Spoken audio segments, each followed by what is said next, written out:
Hi. ఈ వీడియోలో మనం ఒక డిపార్ట్మెంట్ని ఇన్యాక్టివ్ ఎలా చేయాలి అండ్ యాక్టివ్ ఎలా చేయాలో చూద్దాము. ఫస్ట్ అప్లికేషన్ అనేది ఓపెన్ చేసుకోవాలి. ఓపెన్ చేసుకున్నాక డిపార్ట్మెంట్ మీద క్లిక్ చేయాలి. క్లిక్ చేశాక మనకి ఇట్లా వస్తుందన్నమాట. సో మీరు ఏ డిపార్ట్మెంట్ని ఇన్యాక్టివ్ చేయాలనుకుంటున్నారో అది ఫస్ట్ చూసుకోవాలి. నేను నాన్ టీచింగ్ని చేయాలనుకుంటున్నా. ఎందుకంటే ఫస్ట్ మన డిపార్ట్మెంట్ని ఇన్యాక్టివ్ చేసే ముందు ఆ డిపార్ట్మెంట్కి ఏ టీచర్ అసైన్ అయి ఉండకూడదు.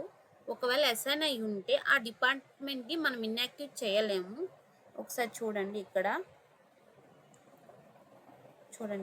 ఇక్కడ view details assign teacher page తప్పితే ఏం కనిపించట్లేదు. ఎందుకంటే ఈ డిపార్ట్మెంట్లో టీచర్స్ అసైన్ అయి ఉన్నారు కాబట్టి మనకి అవి కనిపించట్లేదు. ఇక్కడ చూడండి, నాన్ టీచింగ్లో ఎటువంటి టీచర్స్ ఆ డిపార్ట్మెంట్కి అసైన్ అయ్యి లేరు. చూడండి, ఇక్కడ మనకి ఇన్యాక్టివ్ వస్తుంది. సో చూడండి, ఇట్లా వచ్చింది కదా. ఇక్కడ ఏంటి అంటే డిపార్ట్మెంట్కి టీచర్ అసైన్ అయి ఉంటే మనం ఆ డిపార్ట్మెంట్ని ఇన్యాక్టివ్ చేయలేము. ఆ డిపార్ట్మెంట్లో ఎటువంటి టీచర్స్ లేకపోతేనే ఆ డిపార్ట్మెంట్ని మనం ఇన్యాక్టివ్ చేయగలము. సో ఇప్పుడు ఇన్యాక్టివ్ మీద క్లిక్ చేస్తున్నాను అనమాట.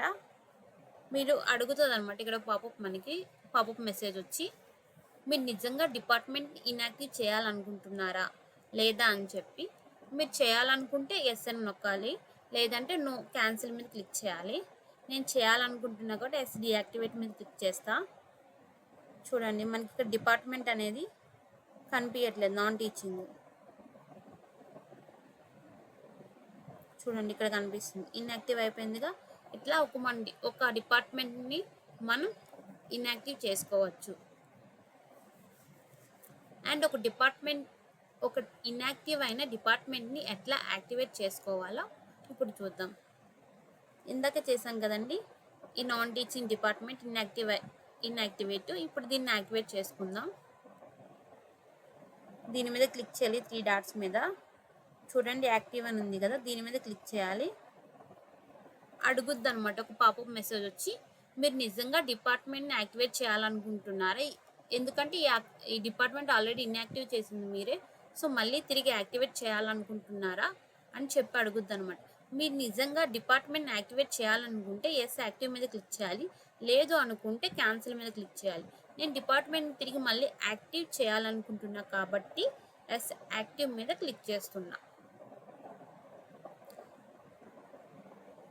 చూడండి, ఒక నిమిషం. చూడండి, నాన్ టీచింగ్ మళ్ళీ యాక్టివ్ కిందకు వచ్చేసింది. సో ఇట్లా మనం ఒక డిపార్ట్మెంట్ని యాక్టివ్ నుంచి ఇన్యాక్టివ్ చేసుకోవచ్చు అండ్ ఇన్యాక్టివ్ నుంచి యాక్టివేట్ చేసుకోవచ్చు అనమాట, ఈ విధంగా.